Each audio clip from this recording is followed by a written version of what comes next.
हरतालिका व्रत का हिंदू धर्म में विशेष महत्व है।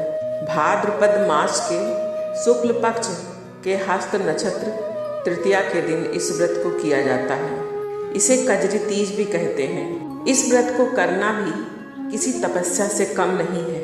पूरे दिन व्रत में कुछ खाया नहीं जाता है, यहाँ तक कि पानी भी नहीं पिया जाता है।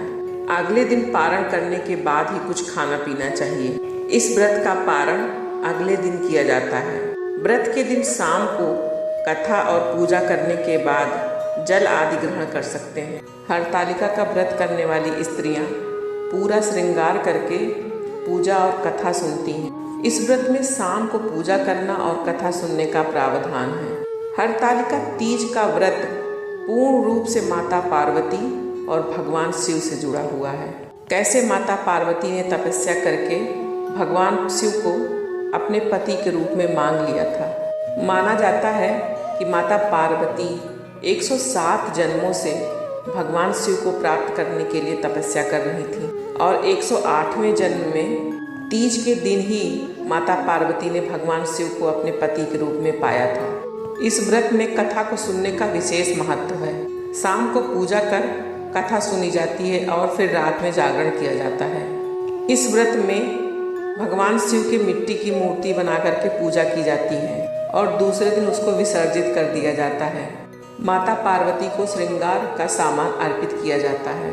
आइए अब हम लोग हरतालिका तीज की कथा को सुनते हैं। कथा के अनुसार माता पार्वती ने भगवान शिव के लिए कठोर तपस्या की। दरअसल माता पार्वती को बचपन से ही भगवान शिव से अटूट प्रेम था। माता पार्वती कई जन्मों से भगवान शिव को अपने पति के रूप में पाना चाहती थी। इसके लिए उन्होंने हिमालय पर्वत के गंगा तट पर बचपन से ही कठोर तपस्या शुरू कर दी थी। खाने में वे मात्र सूखे पत्ते चबाया करती थी।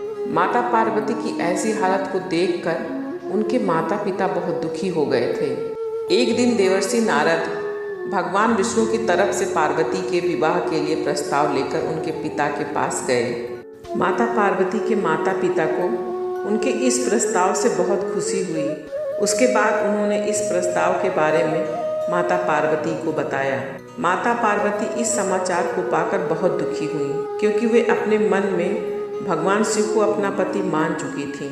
माता पार्वती ने अपनी सखी को अपनी समस्या बताई कि वह भोलेनाथ को ही अपने पति के रूप में स्वीकार करेंगी, अन्यथा वो अपने प्राणों को त्याग देंगी। उनकी सखी ने उनसे कहा कि इसके लिए तुम्हें अपने प्राण त्यागने की जरूरत नहीं है। पार्वती माता की सखी उनको एक घने जंगल में लेके गई, जहाँ पर विभिन्न प्रकार के जंगली जीव जंतु रहते थे। सखी की सलाह पर पार्वती जी ने घने वन में एक गुफा में भगवान शिव की आराधना की। भाद्रपद तृतीया शुक्ल के दिन हस्त नक्षत्र में पार्वती जी ने शिव जी की मिट्टी की शिवलिंग बना करके विधिवत पूजा की और रात भर जागरण किया। माता पार्वती की तपस्या से खुश होकर भगवान शिव वहाँ प्रकट हुए और माता पार्वती की इच्छा से उन्होंने उन्हें अपनी पत्नी के रूप में स्वीकार कर लिया। उसी समय उनके पिता उनको ढूंढते हुए घने जंगल में आए और उन्होंने अपनी पुत्री से क्षमा मांगते हुए कहा कि यदि तुम्हें भगवान विष्णु से विवाह करना स्वीकार नहीं है तो हम तुम्हारा विवाह वहीं करेंगे जिससे तुम चाहती हो। इस प्रकार माता पार्वती ने भगवान शिव को अपने पति के रूप में पाया। कहा जाता है कि जिस कठोर तपस्या से माता पार्वती ने भगवान शिव को पाया, उसी तरह इस व्रत को करने वाली सभी महिलाओं के सुहाग की लंबी उम्र हो और उनका वैवाहिक जीवन खुशहाल रहे। माना जाता है जो इस व्रत को पूरे विधि विधान और श्रद्धा पूर्वक करता है, उन्हें इच्छानुसार वर की भी प्राप्ति होती है। माता पार्वती और भगवान शिव सभी सौभाग्यवती स्त्रियों का सौभाग्य अखंड रखें। जय माँ पार्वती, जय भोलेनाथ बाबा।